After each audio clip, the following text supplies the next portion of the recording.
communicate well. There are going to be people that maybe don't want to hear about your sales pitch, that you can mow their lawns. But there is going to be somebody down the road, or just next door, that will want to hear about it. So you have to go through a little bit of rejection to get that actual service out to them. Yeah, of course, we're in the digital age, and we can use technology, we can use social media to promote. So through your Facebook, through your Instagram, whatever, and get out there, and there's people that you know that might be looking right now for that service. One important thing is to think about how you can be most efficient with your time and your resources that you have available to you. And so if you go to those customers that you already have, and then go right next door and down the street, you're going to save time from having to trek all the way across town, reloading your gas into your vehicle, reloading the mower, things like that. You just cut some of your overhead down by clustering your customer. You can call it a cluster. So what we kind of want to promote is that you're knocking on a door or two every day that you're out at work. So you go down and you got this lawn cleared and covered. It's done well. You don't want to be like, hey, knock on this door and hey, see that really rowdy yard over there? Isn't it great? I want to do the same thing to your yard. No, you want to have your yard speak for itself, and almost like while people see how beautiful your yard is going down right across the street, they're like coming for you and asking you, hey, wait, can you do mine? So just kind of think about the customer idea. And I totally just made that up right now. Oh my goodness. Anyway, so be respectful. I'm going to interrupt you real quick. Yeah. Guys, I'm going to show you an example of some of these flyers. And just to kind of get a picture here, see if I can get my internet to work here.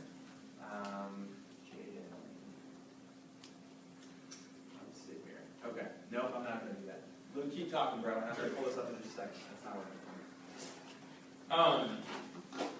Yeah, that being said, when you're working your customers, make sure that you know the laws in the neighborhoods about, or just some of the preferences that people have. If they have a no soliciting in this neighborhood, don't solicit. That means don't go out and try to sell. You might be able to make some inroads through Ryan, Lawn and Tree, but there are some homeowners associations and different things like that you can get in with a little bit. But what you're going to try to do is just make sure that you're complying with the laws about sales. When you show up to places and you look like your jeans are all ripped up and you're just looking nasty and you're like, hey, I'll work for you and I'm a great student and I'm going to do a great job. The thing that you're wearing and what you're saying can contradict it. It can contradict themselves. So make sure that your appearance, how you conduct yourself, even the way that your body gestures, your hand motions come across to people, that's going to be reaching out to them and not turning them off to student startup and to your business. Here's Jade Smith, and that's the flyer that you might be passing out with your name and your profile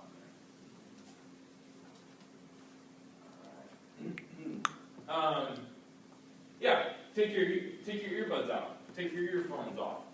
They don't want you're not selling them the thought that, oh, you're listening to great music or maybe a cool book, unless here, you wear this earbud while I wear it. No.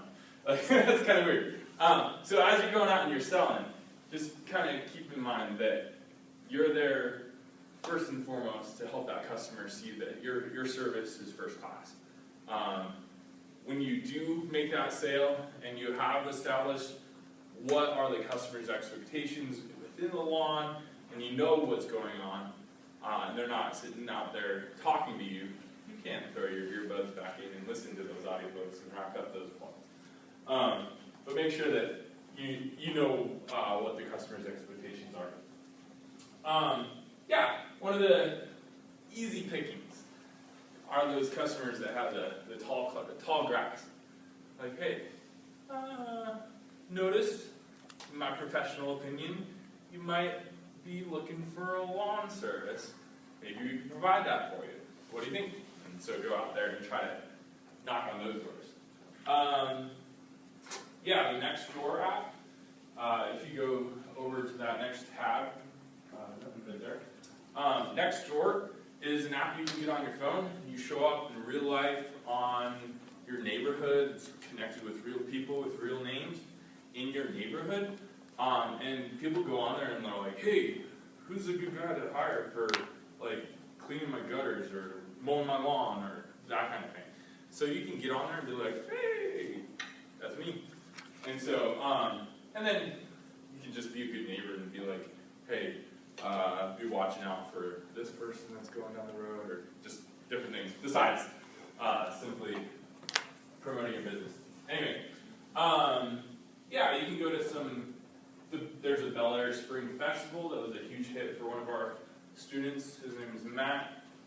There's other home and garden shows, and yeah, just kind of get on the Google, find out what's going on in your neighborhood and what people are doing to hang out in your neighborhood.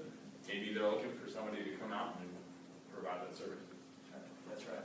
So, Luke, yeah. thank you. We're gonna kind of go ping pong back and forth here. You guys have all of these documents in the GroupMe. Again, pause your phone here. You guys see these documents under GroupMe? This is not a finished product, all right? Make it better. So take this as a starting point. You be entrepreneurial and you make it better, okay? You be entrepreneurial, you make it better. Here's what you have going for you. Is rich people who happen to be our customers. You've got to be really good with old people and rich people. That's who hiring you, okay?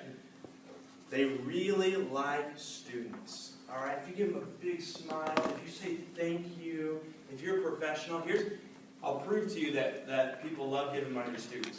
You guys heard of scholarships before? That's just giving, that's rich people just giving money to students because it gives them a good feeling, all right? That's that extra kind of higher level of satisfaction. So capitalize on that.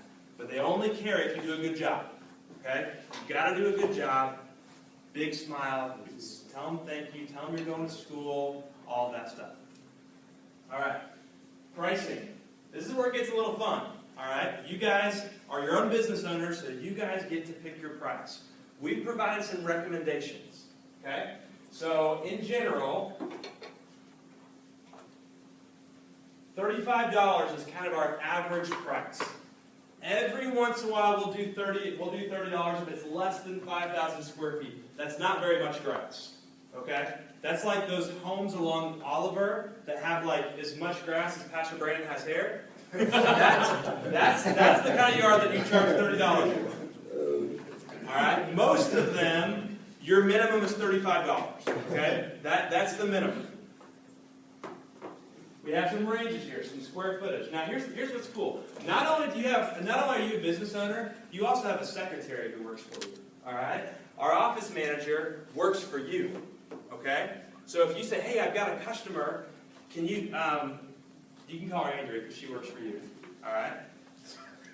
And she can look up what the square footage is for that customer. Alright? And then you can get that. But you're going to get a pretty good feel just by looking at it about a $35 yard. Here's what's fun though. When you get busier, all right, there's only so many hours a day. When you get busier, maybe if it's like, ooh, I don't know, is that a $35 or $40 yard? If you don't have a lot of business, you're probably going 35 because you want that customer.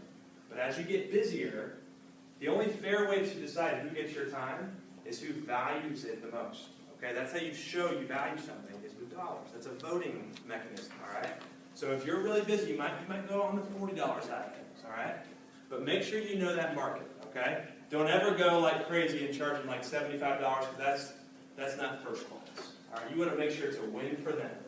Most big companies are charging a minimum of $40 to $50 for a lawn. So when you come in at $35 or $40, it's a win for them and it's a win for you. Guys without a brand behind them, they might charge $25, something like that. We are not the cheap guys in town. We're a premium brand, okay? So a few things there. Let's see here, square footage. That's the big idea here. In general, you should be charging for your time about $35 an hour, okay? And you guys know how the pricing works. In exchange for the capital we invest in your business, in exchange for the coaching you receive, in exchange for the customer access, all of these things, 15% of your revenue comes to Student Starter, all right? So in a sense, we work for you, all right? That's for the customers that you're able to get with your flyers, all right? If you get a business, if you get a customer completely on your own, if it's your next door neighbor, if it's your aunt, we're fine if you keep 100%. We're not trying to be Big Brother on you. But if you said, hey, I received some value, I had the golden arches out in front of my business, I received some value, then the 15% comes our way. Now, if we actually give you the customer, so if we say, hey, Jordan, welcome. Hey, man, here's your first 5 customers, which is kind of our goal, is to get you guys your first 5 customers. Those 5 that we give you that are already customers, there's a 30% commission because it's the management fee plus the sales commission, which is 70%. All right? What does that mean, though? If you were being smart, if you were doing math like our friends at Andover, what's better? Are you better off getting your own customers or getting customers from us? Get your own. Get your own, all right? But it's nice to get those first few to get your business off the ground, and then you have some credibility. When Luke talked about walking around the neighborhood, hey, I just mowed for Mr. Shear down the road, or Mrs. Sweetwell down the road, or Mrs. Jones down the road, that provides credibility to your business. Getting those first few is really key. Any questions about the pricing, the bidding, all of that? Worst thing you can do is charge too little. Okay? Do not cheapen what you have to offer. Okay? That's some of the pricing pieces. All right, Luke, pass it back to you. What do you want to do next?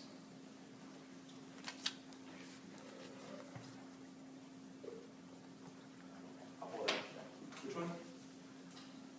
Quality? Or operations or sales?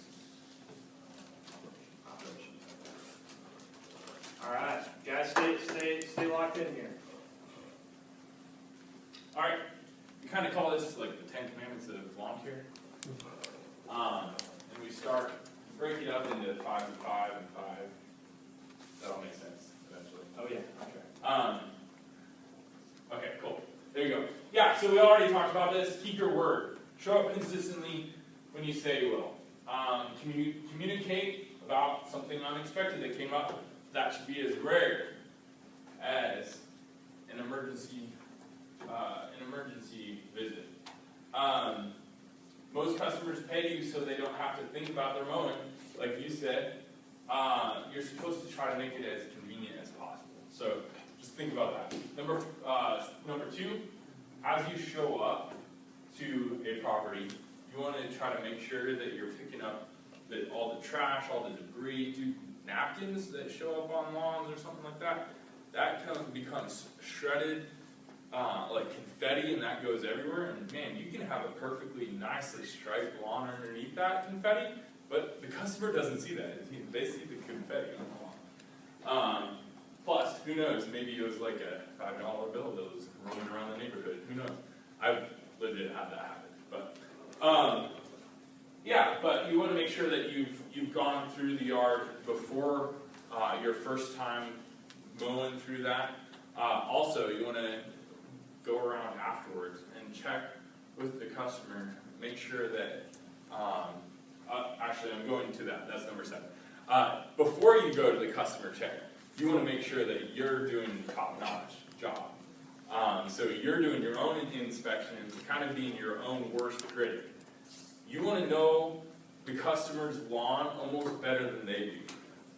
Know where the rough spots are. Know where the spots are that might be getting a little muddier, a little wetter, where it might be a little harder to get around. But you perfect that yard and know that yard almost better than they do. Mow at the right height. And sometimes I give haircuts, and I always say, hey, you can always take more off, but you can't put more on. Right? So, yeah, same thing goes with this. It's in your group me, and so this tells you what the right inches are for setting your mower height. And know this, there are different kinds of grass out there. That's important to know. But trimming the outline of the yard, you're not trying to bevel it off. Isn't that a fun word, bevel? We're not going to play the word bevel in our landscape. It's going to be flat, nice tees, perpendicular edging as well. So we want that edging to not be wiggle wobble back and forth. I've seen some nice divots and some what do we call it? A trench. I've seen trenches where guys have gone really fast. They haven't been like watching where they're going, and it's gotten a good inch and a half gap between where the lawn is and where the curb is. So we don't like that, and customers hate that. So it's really hard to fix. Make sure that when you're cleaning up, you can stripe the lawn real nice and things like that. But again, it's a little bit of that last little bit of effort that really makes that lawn look great. It's not just about the lawn, it's also the leftovers. So if you got leftovers from the grass spraying all over in the street, on the sidewalk, make sure that that's all cleaned up and up over the curb. And try to get it over that edging. Perfect. Once you've done that, and once you've done your once around, and made sure that, I think I could probably sign off on this, and that this is good. And as we go around, I'm actually going to do this with you. I'm going to be like, hey, do you think this is good, or am I going to find something that, if I were the customer, I'd be like, not sure if I want this guy actually cutting my lawn. Or are you going to be like, yeah, I have nothing to fear. I am not ashamed of anything out here. Let's go get that customer. So you get that customer, you walk around and say, hey, is there anything I could do better? And that's just to double check to make sure if there's anything they want better than what you've done. And guys, that's especially important the first time, all right? Because here's the deal. Once you start rolling, you're not going to have to talk to the customer every time you mow, all right? You're not going to talk to them every single time. But especially those first couple times, making sure they're satisfied. Is there anything I can do better? That goes a long way. It goes a really long way. All right, now this next piece is, here's not how to ruin your business. 5 serious things to avoid. So when the ground is wet, don't mow. It says, especially with a riding lawnmower, you just don't want to tear that lawn up. That's really hard to fix, and you don't want to leave those ruts. And don't scalp that lawn. I already said this, but it's easier to take more off than to put more on. So don't scalp it. Start higher and then work down lower. Especially on the healthy yards, you're only trying to take off a little bit of that grass blade. You really don't want to cut too much off. Mow the weed-filled yards shorter than normal grass to make things look good. Those weeds are just going to grow. But hey, what if there are a ton of weeds in the lawn? What do you want to do? Yeah, hey, you have a service provider for your fertilizer and weed care. You got Ryan's. $25 in your pocket. So that's exciting. And then make sure that you're not touching the trees with the trimmer string. Here's the thing. I have done some dangerous things to trees, and I'll admit that. I really had some issues at times with my mower wheel hitting the trees and knocking some bark off, or trimmer string sometimes hitting. But in all reality, you have to really be careful with what you're doing around that bark. If that bark gets taken off all the way around, or even in significant portions, that can cut off the flow of the sap up and down that tree, and that tree, you don't want to know how much that tree actually cost. You wouldn't believe it if you thought, wow, that tree actually costs a lot more than what you think. Particularly when it's matured. so just be very careful. Last year we had to replace a tree. So, that being said, like safety, yeah, Ryan, or sorry, Josh.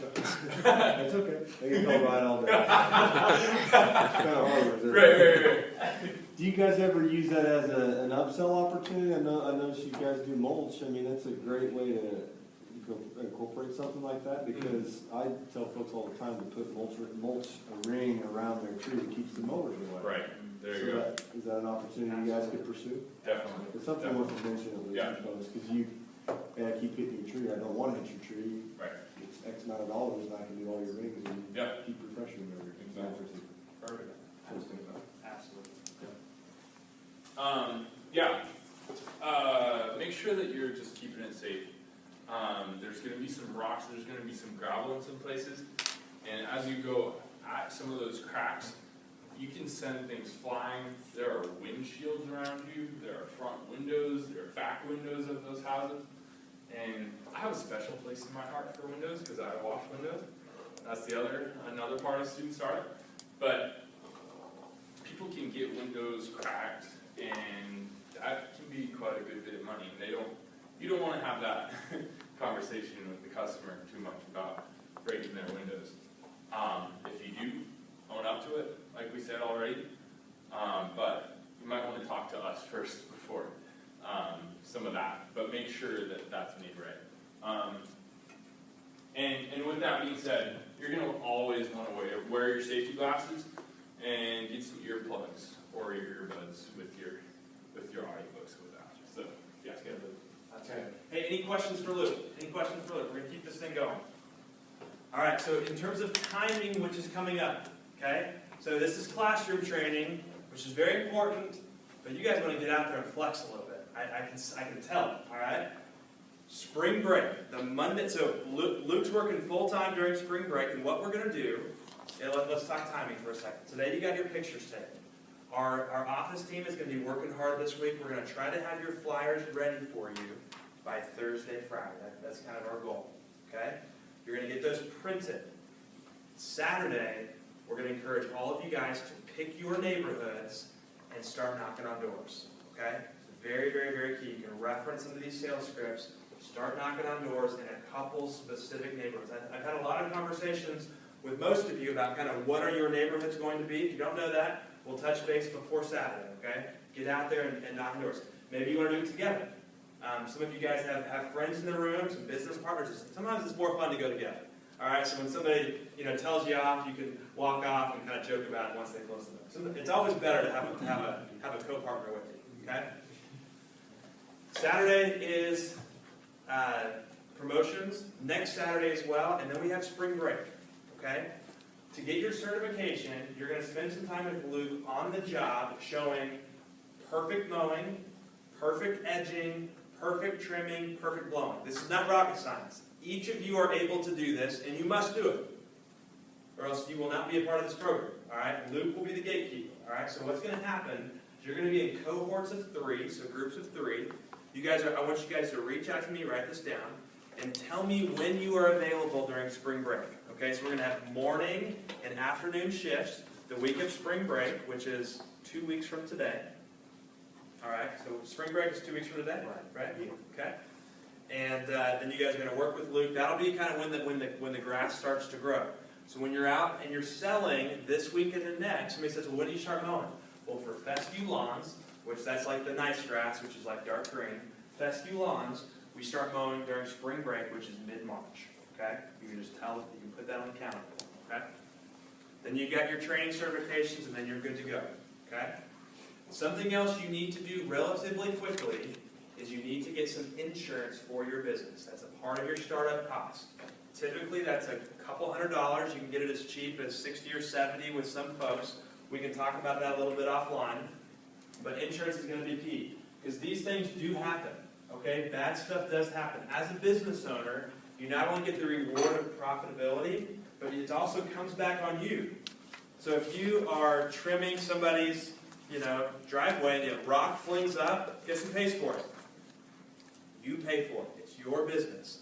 One of the reasons we have insurance is to help with that, but just quite frankly, insurance is a marketing strategy. You don't want to actually make a claim against your insurance. If you do, your rates go super high. Insurance always wins. That's how they're able to pay Pastor Brandon so much. Insurance always wins. So you got to get insurance to make sure you don't kill somebody or wreck a car. There's a purpose for it. But those small claims, the $200, $300, $400, $500, don't make a claim. Just be careful. Okay? Just be super, super, super careful. Got it? Here's the one that we will never back down on, though. This is literally off the team type of stuff. Is if you ever work without your safety glasses, you can seriously poke your eye. You can lose your sight. It's not worth it. It's not worth it. Safety has to be key. You guys got that? So always have 2 or 3 pairs of glasses in your vehicle, because maybe you're going to lose one. Maybe you're going to break one. You got to be safe. Got it? Got to be safe. Okay. Equipment maintenance. All right, so this is something else that has to happen in the next 2 weeks. You got to get some equipment. All right? We've got some generous donors who are willing to help you get that first set of equipment. All right? You need a lawnmower. You need an edger. You need a trimmer. You need a blower. You need all that stuff. We're here to help you. But you are the one who's buying it. So you got some options. You can buy some used equipment from us. That may be your cheapest option. Okay? You can buy equipment on Facebook Marketplace, on Craigslist. You can check some of that out. You can also buy new equipment. Okay? I won't tell you exact dollars, but we've got some funds to help you get that first loan to get that equipment. All right? And you're going to be deciding to have those conversations with your business coach. Okay? So with Caleb, with Phil, with Luke, with whoever that coach is. All right? Have those conversations about, man, what's my strategy here? Maybe I can go a little cheaper on the blower. Maybe I can go a little cheaper on the lawnmower. But maybe the trimmer is one I don't want to go cheap on. All right? Because the trimmer's got to last a little bit longer, and you can tell more. It's a little bit of judgment. We're here to coach you, but you've got to make that decision. Okay? Here's how the funding works. So let's say you need $300 to get your first set of equipment. All right? You will need to put some skin in the game. Maybe that's $25. Maybe it's $50. You need to put some of your skin in the game. We'll help you get that first loan for those dollars. It'll be interest-free. Then you will pay it back with the proceeds from your revenue. Okay? That's not actually how the real world works. We've got some generous people who believe in your potential. We're going to do that for you. If you've got parents who can do that, it's way easier to just use them. All right? So just if you need $200 and your parents have it, just get it from them. It's way easier. But if you're like, no, man, I want to, my parents maybe don't have it, and I want to be able to do this on my own, you can leverage some of us to do that. Okay? All right. Maintaining your equipment is going to be key. I'm going to talk about a few things, and you're going to reference these later. Sharp blades are very, very, very important. You know what? We got a guy from our church who will sharpen your blades for free. Okay? So it's like the best deal in the world. Get a couple sets of blades. We'll help you sharpen them for you for free, but just keep those sharp. It's a big deal. Every week. Almost more important, though, than the blade is the deck. Okay? Andrew's coach, Caleb, he's a big fancy engineer. He was one of our first guys. He was mowing 50 yards a week, made 50 grand a year. Now he's off engineering, doing some big stuff. He told me how the engineering works. It's all about suction. You guys ever been on those yards that are kind of striped back and forth? The ones that really do well is when there's suction that gets the grass up. It's almost like it vacuums it up and then it cuts it. Tracking? If you've got a bunch of grass caked onto the bottom of your mower, there's not going to be suction and you won't get as good of a cut. Okay, so every day when you're done, or in the morning before you start, you want to kind of tip your mower on the side and just scrape out all that grass underneath the mower. That'll give you a much better cut. Much, much, much better cut. All right. Then you guys can check the rest of these. If it's not starting, it's probably the air filter. Okay? Just so you know. Last thing I'll mention here before we stop talking about equipment. Thanks to some really innovative entrepreneurs. I bet a lot of them had lawn mowing businesses when they were young. We've had some innovators who have found a better way than some of this gas handheld equipment. This is the first year that we are recommending that battery-operated handheld equipment is better than gas. Okay? 2 years ago it wasn't this way, but the technology is better. So if you're looking at getting a new machine, we would highly recommend battery-operated. There's a few kind of higher-end brands that we would recommend. Here's what's nice about it. They don't break down. You don't have to mix the gas. It's much more simple, much more clean. It doesn't stink up your car. and it's just a lot better. Lawnmowers aren't there yet. You still got to use your gas-powered lawnmowers, but maybe in a few years, battery will be there as well. Any questions about equipment? Any questions? Okay. You guys are doing a really, really great job. All right, I want to make sure we're not missing anything here. Okay. I'm just not a huge fan of electric. Okay, timing. You guys got all that. All right. Here's what I'd like to wrap up with. Okay, so we've mentioned some of the dollars. Okay, mentioned some of that. All the stuff we talked about with professional development, right? Meeting with your coach, reading audiobooks, all of that. We're actually going to pay you more to do that. We mentioned it. So that 15%, if you read an audiobook, it goes down to 14%. And you got to meet with your coach and prove to them you actually read it. You have to show an understanding of it. Okay? That goes down to 14%. If you're like our average student makes $1,000 a month. That should be everybody's first goal. It's 10 mowing customers. If you get 10 mowing customers, that's $1,000 profit in your pocket every month. 25 bucks profit every yard. Okay? 4 times a month, $100 per customer, $1,000 for 10 customers. You guys can do the math. Okay? So if you get 1% discount, that's 10 bucks in your pocket. Every time you meet with your coach, that's $10 more. Okay? Up to 5 points. Up to 5 points. So this today is a point. You guys came today to the seminar. That's 1 point for your March income. Okay? If you read 2 audiobooks, you'll get those as well. Those will all be in the group me with some links to those things. Okay? All right. You're going to notice a theme when you look through the podcast and audiobook recommendations. We don't just base our personal development on trying to be, just in general, good people. Okay? That's not our goal. All right? We have a specific goal in mind in terms of who we'd like to be like. Anybody play sports? Anybody play sports? Okay. Devin, tell me a basketball player you'd like to be like. Brandon Reddick Sr. Brandon Reddick Sr.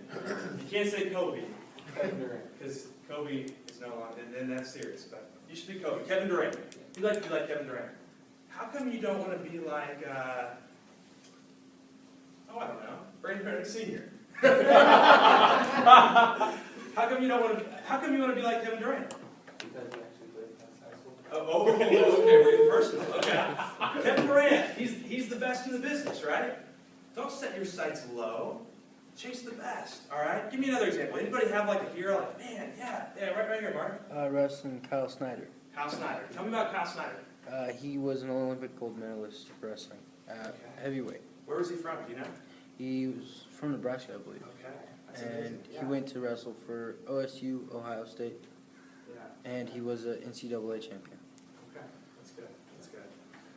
So when you guys are looking around at a model for business, we're going to point you to the best in the business. All right? Legend status. His name's Jesus Christ. Okay?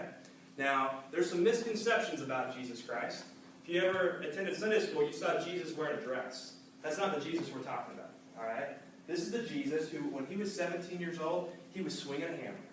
All right? When he was 30 years old, he put the weight of the world's sin on his shoulders. He went toe-to-toe with the devil, and he won.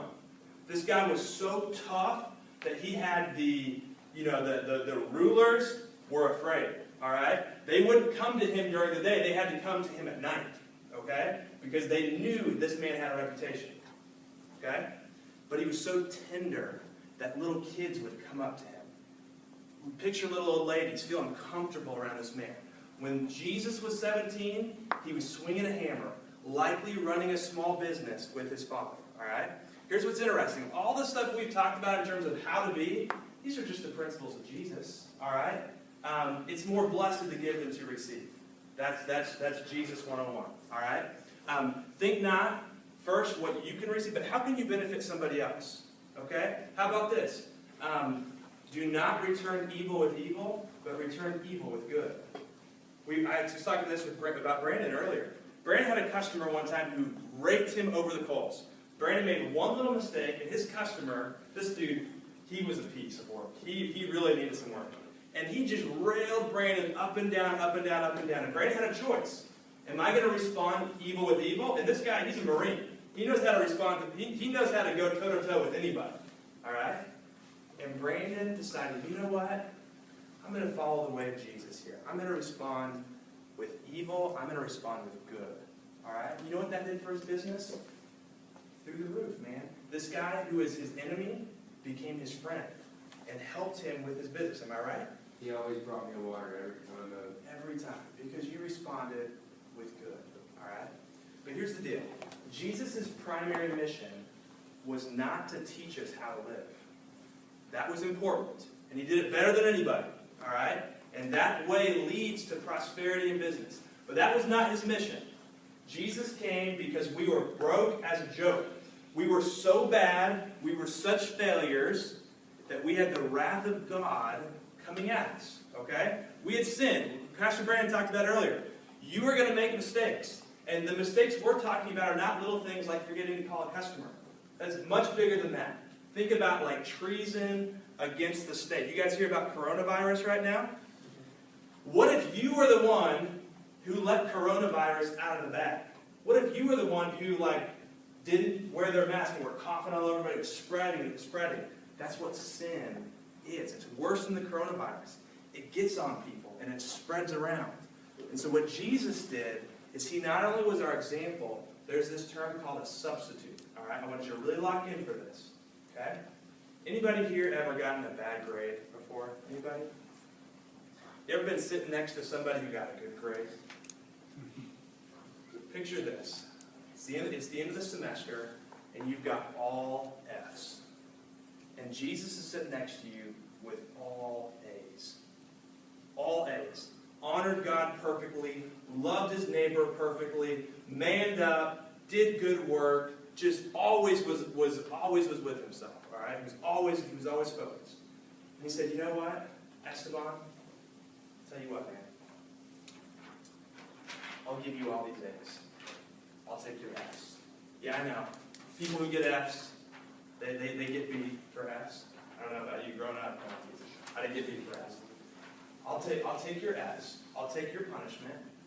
You take my A's. You can get my reward. All right? That's what Jesus has done for us. Okay? Now, one of the hallmarks of Jesus was how he treated people who didn't agree with him. All right? So there's love and there's grace for anybody who believes anything. All right? But we want to be clear that that's our motivation. We have had our sins forgiven, and people who've had their sins forgiven are not the same. They have a new boss. So we don't get to do what we want anymore. We get to be on Jesus' mission. So that's going to be our goal. We're going to invite you to join us in that. If that's not your style yet, that's okay. Let's just go take the principles of Jesus and make a lot of money. But I want to be very clear. You're getting just JV. All you want is a lot of money. If all you take is the principles of Jesus and make a lot of money, it's just JV. If you want varsity, if you want the real, true riches, you'll take eternal life. You'll take his offer of A's for F's. All right? He's not here to give you advice on your homework. He's here to trade report cards with you. By repenting of your sins and trusting in Jesus, his perfection can be yours. I didn't plan on going preacher, but Pastor Brandon inspired me. All right? So as we're thinking about personal growth, our focus is going to be the principles of Jesus. But the purpose of Jesus was not just to teach us how to live, it's to trade with us, okay? So that's who we are. We want to be authentic about that. You be who you are, but know where we're coming from. And as we talk about books, as we talk about podcasts, that's the direction we're going. Business principles, life principles based on Jesus. Any questions? All right. Guys, we are about out of time. Guys, look, I just got an email from our marketing gal. Your flyer template is ready. We're going to get your pictures ready. Saturday, you're rocking and rolling. You are in this room because we believe in your potential. Okay? You guys have a list of stuff to do. Okay? Coaches, flyers are coming your way. Block your calendar and get ready for a great season. All right? I want to thank Pastor Brandon. I want to thank Luke. I want to thank Josh for being here. Would you guys clap up for them? Let's make it a great year, guys. Let's make it a great year. We're giving you 5 minutes back. All right? Make sure you do your homework tonight. Okay. See you guys. 15%. Yeah.